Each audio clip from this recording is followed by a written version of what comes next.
To the world, he was the gentle giant. He was Fezzik, the lovable rhyme slinger who wouldn't hurt a fly. He was the eighth wonder of the world, a living attraction who brought awe to millions. Slow pan over a photo of André sitting alone in an airport, looking uncomfortable in a normal-sized chair. But behind the smile, there was a man living in a world made of cardboard. A world that wasn't built for him. A world that caused him constant, excruciating pain. And when you combine chronic pain, unlimited alcohol, and the absolute power to do whatever you want. The gentle giant didn't always stay gentle. We've all heard the fun drinking stories, the 156 beers, the wine bottles chugged like Yakult. But today, we aren't here to laugh. We're here to look at the dark side of the legend. We are counting down the 12 times André Roussimoff lost control. From petty locker room tyranny to public brawls, and finally, to the criminal acts that nearly destroyed his legacy. This isn't just about a wrestler getting angry. It's about what happens when a force of nature decides to stop following the rules. Welcome to the WrestleVerse. Let's peel back the curtain. The context, a giant in pain. To understand why André snapped, you have to understand his reality. Acromegaly didn't just make him big, it never stopped growing. His joints were constantly grinding, his back was in perpetual agony. Imagine living your life where every chair is too small, every bed is a torture rack, and every person you meet wants a piece of you. André used alcohol not just to party, but as medication. It was a way to numb the physical and emotional pain of being a freak in the eyes of the public. Most of the time, he kept it together. He was a professional. But when the pain got too bad, or the alcohol flowed too freely, or someone disrespected the business he loved, the monster came out. And our first story begins not with a fist, but with a bottle of baby oil. Number 12, the No Baby Oil Decree. Number 12 on our countdown takes us to the peak of the Golden Age. The victim, none other than the Macho Man, Randy Savage. Now, Savage was known for two things, his intensity and his baby oil. He didn't just apply it, he bathed in it. But André? André despised it. He was old school. He believed the oil made wrestlers slippery and dangerous to work with. But this wasn't just about safety, it was about control. According to backstage accounts, André didn't ask Savage to stop. He ordered him. He essentially told the Macho Man, the Intercontinental Champion, one of the biggest stars in the world, that if he came into the ring with oil on his body, André would hurt him. Think about the power dynamic here. Savage was a volatile, intense personality.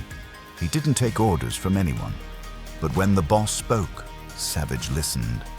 The stories say that before their matches, the Macho Man, this larger-than-life superhero, had to scrub himself dry like a scolded child just to appease the giant. This wasn't a physical beatdown, but it was a psychological one. It was André reminding the locker room, I don't care who you are. I don't care how many belts you have. In this world, I make the rules. It was a petty, controlling loss of professionalism that set the tone for everything else on this list. But if you think forcing a man to wipe off baby oil is bad, wait until you hear what he did to an entire tag team just because they couldn't tell time. That's coming up next at number 11. Number 11, the firing of the fabulous Freebirds. If forcing Randy Savage to wipe off baby oil was a flex of authority, what happened to the fabulous Freebirds was an execution. In the mid-80s, the Freebirds were one of the hottest acts in the business. They were rock stars. They drew money. Vince McMahon brought them in to be major players in the WWF expansion. But they made one fatal mistake. They didn't respect the clock, and by extension, they didn't respect André. The story goes that the Freebirds arrived late to a show. In their minds, they were stars. Fashionably late was part of the gimmick. But André Roussimoff didn't care about your gimmick. He cared about professionalism. According to the records, André didn't scream, he didn't throw a chair. He simply saw them walk in late and decided their WWF career was over right then and there. He reportedly told management, "We don't need them." And that was it. It didn't matter that Vince McMahon saw dollar signs. André the Giant said they were done, so they were done. They were fired and sent packing. This incident proves that André's loss of control wasn't always a physical explosion. Sometimes it was a cold, calculated exercise of power. He snapped the Freebirds' career in the North like a twig, just because they wasted his time. Number 10. The Ultimate Warrior Lesson. But what happened when you couldn't be fired? What happened when you were the next big thing? Enter the Ultimate Warrior. In the late 80s, Warrior was an unstoppable force of energy. He was intense, he was stiff, and frankly, he was reckless. He slammed into opponents with zero regard for their safety. André hated it. He was already in immense pain, and here was this neon-colored maniac stiffing him in the ring. André tried to tell him to slow down verbally. Warrior didn't listen. So, the Giant decided to speak the only language Warrior understood: violence. During a match, Warrior went for his signature clothesline, running full speed at the Giant. Usually André would brace for the impact. Not this time. André lost control of the script. Instead of taking the bump, he simply extended his massive fist, a rock-hard dinner plate of bone, and let Warrior run face first into it. Wham! Warrior hit the floor like a sack of potatoes. It wasn't a wrestling move. It was a receipt. The story goes that when Warrior woke up and got back in the ring, he was a much calmer wrestler. André had taught him a lesson in physics. Force equals mass times acceleration, and nobody had more mass than the boss. Host, he had humiliated the future champion in front of thousands just to prove a point. But as we move down the list, the lessons stop being professional and start getting personal. Up next, we see what happened when André decided he just didn't like your face. Number 9. Bullying Bam Bam Bigelow. We just talked about the Ultimate Warrior getting a receipt for working too stiff. You could argue that was justified. But what happened to Bam Bam Bigelow was different. This wasn't a lesson. This was bullying, plain and simple. When Bam Bam Bigelow arrived in the WWF, he was a freak of nature in his own right. A 400-pound man who could do moonsaults. He was impressive. Maybe too impressive. André took one look at the young, agile big man and decided he didn't like him. Not because Bigelow was disrespectful, but seemingly because he existed. During their matches, the gentle giant vanished completely. Witnesses and reports state that André would go into business for himself, treating Bigelow like a rag doll, gouging his eyes for real, throwing punches that weren't working punches. Bigelow later admitted that he was terrified. He was a tough guy from Asbury Park, but he was in the ring with a 7-foot, 500-pound legend who was actively trying to hurt him. André had lost control of his professionalism entirely, letting his ego and perhaps a bit of jealousy dictate the match. He made Bigelow look weak, unprofessional, and helpless, purely because he could. But as we're about to see, bullying has consequences. Sometimes the person you push pushes back. Number 8. The confrontation with Kamala. Number 8 is terrifying because it almost ended in a murder. We turn our attention to James Harris, known to the world as Kamala. Kamala was a massive man, a gentle soul in real life, but he faced a lot of hardships in the wrestling business, including, sadly, racism. The tension between André and Kamala had been brewing for a while. André could be notoriously difficult with guys who were close to his size, often seeing them as threats to his spot. But this incident went beyond wrestling politics. According to reports, during the utter confrontation, some say in the ring, others say backstage, André lost control of his temper and allegedly hurled racial slurs at Kamala. André was used to people cowering when he got angry. He was the boss. Nobody stood up to the boss. But Kamala wasn't playing by the WWF rulebook that night. The story goes that Harris, pushed to his absolute limit by the disrespect and the aggression, didn't back down. He reached into his bag and pulled out a .357 Magnum. Stop and imagine that moment. The eighth wonder of the world, the man who could drink 100 beers and flip cars, Minder. André's behavior, his aberrations, had consequences. He had pushed a man so far that it almost cost him his life. But here's the twist. The next time someone stood up to him, there wasn't a gun involved. Just a bus, a challenge, and a man named Bad News Brown. Number 7. The Bad News Brown bus standoff.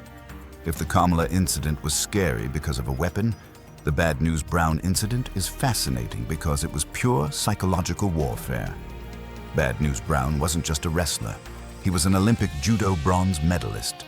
He was a man who knew exactly how dangerous he was, and he didn't tolerate disrespect from anyone, not even the Giant. The incident took place on a tour bus, a common pressure cooker for wrestlers. André, perhaps feeling irritable or just wanting to assert dominance, allegedly started making racist remarks directed at Brown. He was loud, he was obnoxious, and he was trying to humiliate Brown in front of the boys. Usually, people would just laugh nervously and look away. But Brown didn't laugh. Bad News, Brown stopped the bus. He stood up, looked André in the eye, and issued a challenge that froze the entire roster. He told the driver to open the door and invited the Giant to step outside to settle it on the side of the road. It was the ultimate put up or shut up moment. And what did André do? Did the monster who flipped cars and crushed Ultimate Warrior stand up? No. André stayed in his seat. He refused to get off the bus. He knew that unlike the other wrestlers, Brown could legitimately hurt him, and on that day, the Giant lost control of the narrative. He was silenced. It was a rare moment where his aggression backfired completely, exposing that even monsters have limits. Number 6. The hotel lobby statue, 117 beers. From a moment of cowardice, we move to a moment of absolute excess. We've all heard the legend. André once drank 117 beers in a single sitting. It sounds like a party story, something to high-five about. But when you strip away the laughter, it's actually a terrifying example of losing physical control. This happened at a hotel in Pennsylvania. André had been drinking for hours, beer after beer, vodka after vodka. His tolerance was superhuman, but even a giant has a breaking point. That night, his body finally said, "Enough." He didn't just stumble, he collapsed. He passed out dead weight in the middle of the hotel lobby. Now imagine the scene. You have a 500-pound man unconscious on the floor. The hotel staff tried to move him. They couldn't. The police couldn't move him. EMTs couldn't move him. André had become a piece of furniture, a human statue. So, what did they do? They gave up.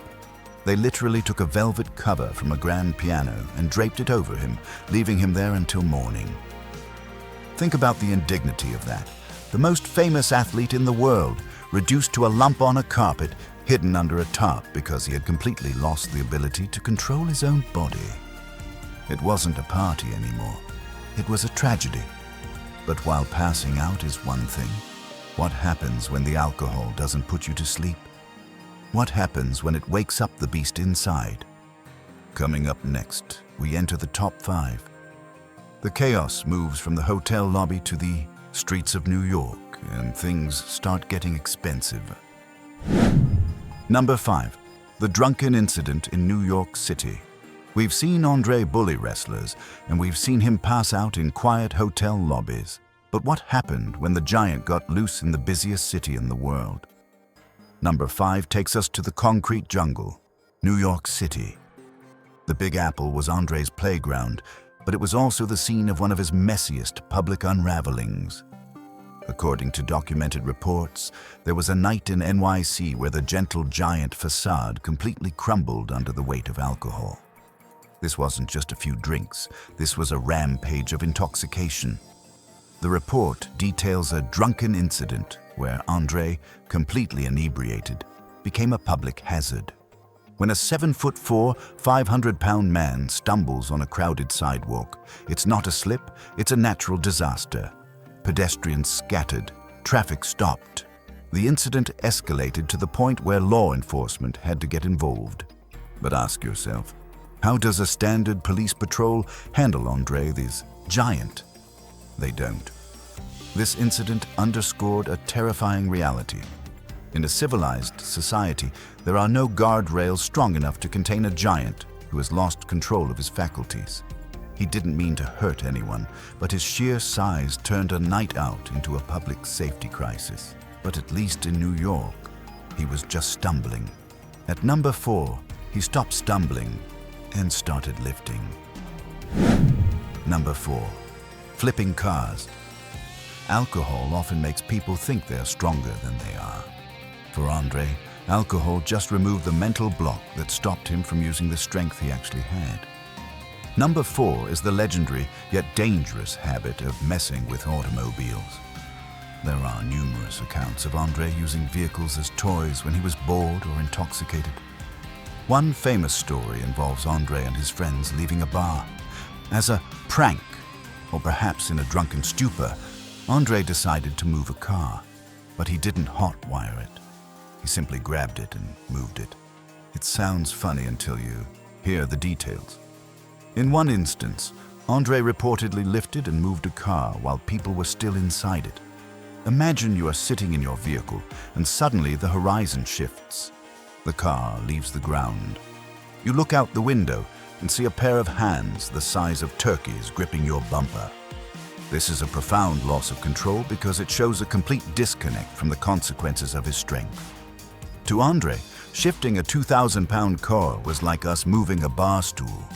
But to the people inside, it was terrifying. He was flipping the world upside down because he could. But up until now, the damage has been mostly to pride, professionalism, or property. That ends now. In our final part, the laughter dies completely. We are going to the places where the blood was real and the handcuffs were tight. We are heading to the Denny's parking lot, and finally, to a courtroom in Cedar Rapids. Number 3, the Blackjack Mulligan fight. Number 3 is special because it's one of the rare times André fought someone who could actually fight back. We are talking about Blackjack Mulligan. Mulligan was a mountain of a man, a tough Texan who didn't back down from anyone. He and André were friends, drinking buddies, until the night they weren't. The details of this fight are the stuff of wrestling folklore. It happened in a hotel. Some sources say a bar attached to a hotel. Both men were heavily intoxicated. What started as an argument turned into a clash of titans. This wasn't a wrestling match. There were no headlocks. This was fists, blood, and furniture flying. Witnesses described the aftermath as if a tornado had hit the room.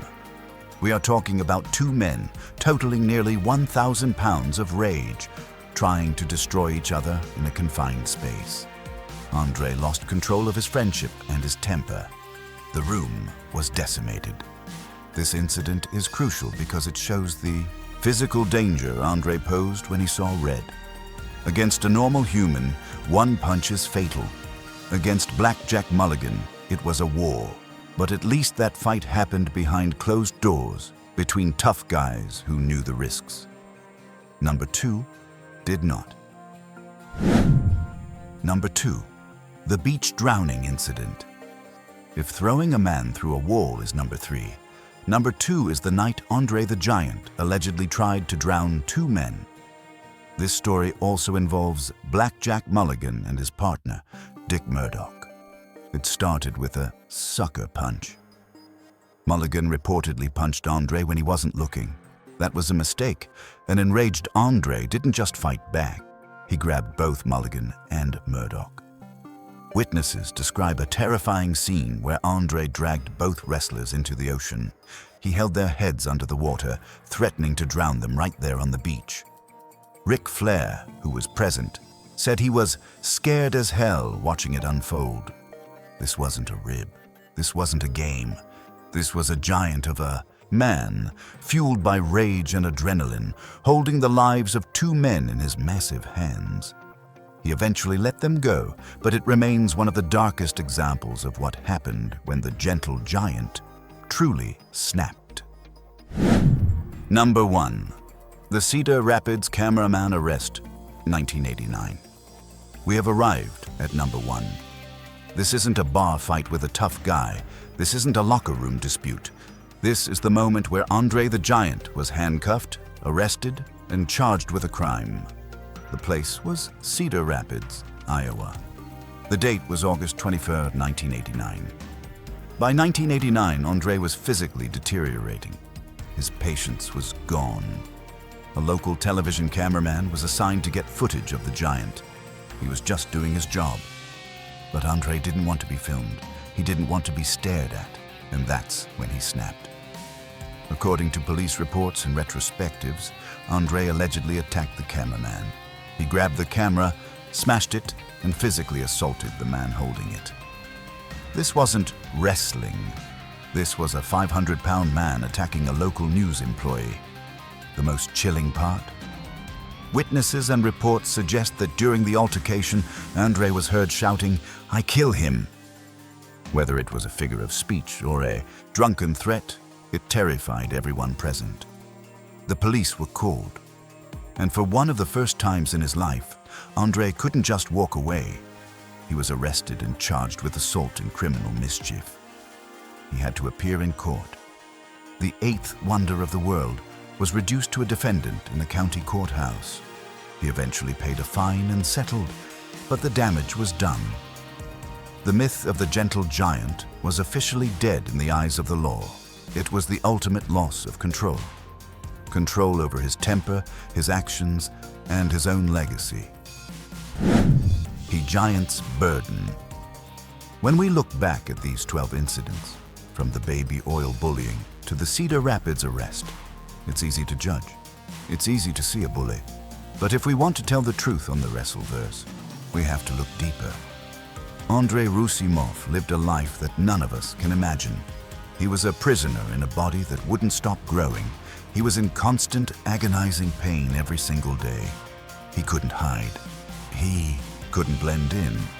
He was on display 24 hours a day, 7 days a week, for decades. Did he lose control? Yes. Was he cruel at times? Absolutely. But perhaps these outbursts weren't just about anger.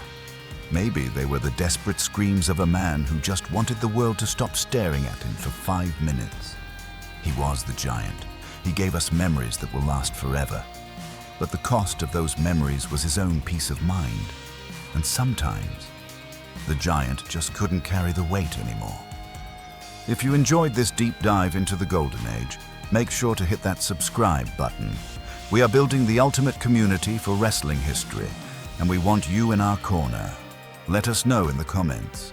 Do you remember hearing about the arrest in Iowa? Thanks for watching. We'll see you next time. This is the WrestleVerse. Signing off.